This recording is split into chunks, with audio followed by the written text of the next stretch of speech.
Madame la députée, bonjour. Bonjour. On vous rencontre à l'occasion de l'Assemblée générale des maires ruraux du département du Var. On va en profiter pour faire un point sur la situation de votre 4e circonscription, du golfe de Saint-Tropez et des pollutions de ces derniers jours. Où en êtes-vous? Alors, les nouvelles sont plutôt bonnes dans le sens où, a priori, pour le moment, on n'a pas de nouveaux dépôts. Les derniers dépôts étaient hier au Cap Bénat. Donc, pour l'instant, on n'a pas de nouvelles arrivées. Donc, ça, c'est plutôt positif. Le deuxième point très positif que moi je vois, c'est que les armateurs des 2 bateaux qui sont entrés en collision au nord du Cap Corse ne sont pas du tout ils ne se défilent pas dans leurs responsabilités, au contraire, ils prennent leurs responsabilités, ils avancent l'argent, donc ils nous mettent à disposition les moyens. Pour l'instant, on tourne beaucoup sur les équipes municipales et les volontaires du CCFF, la gendarmerie, les moyens de l'État.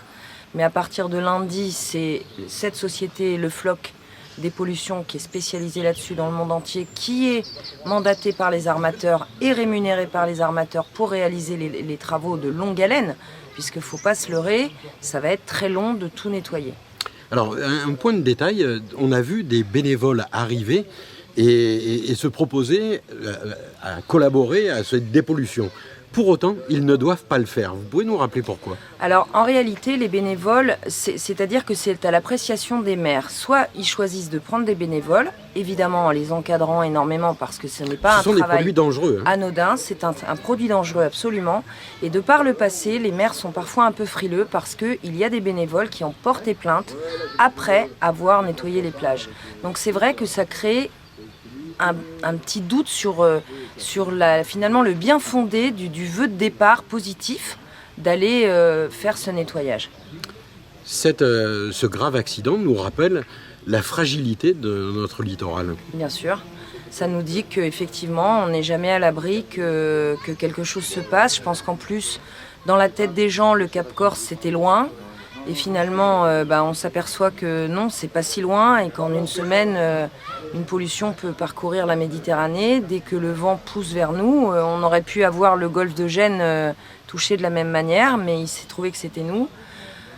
Moi, oui, effectivement, je pense que face à tous les risques environnementaux, on est tout petit en fait. En une semaine, on voit bien qu'on a cumulé sur le même littoral et les inondations, et les boues, et la pollution, et qu'en plus les deux sont forcément intimement liés, puisque si la mer n'avait pas été démontée, les vents violents, peut-être que la pollution ne serait jamais arrivée.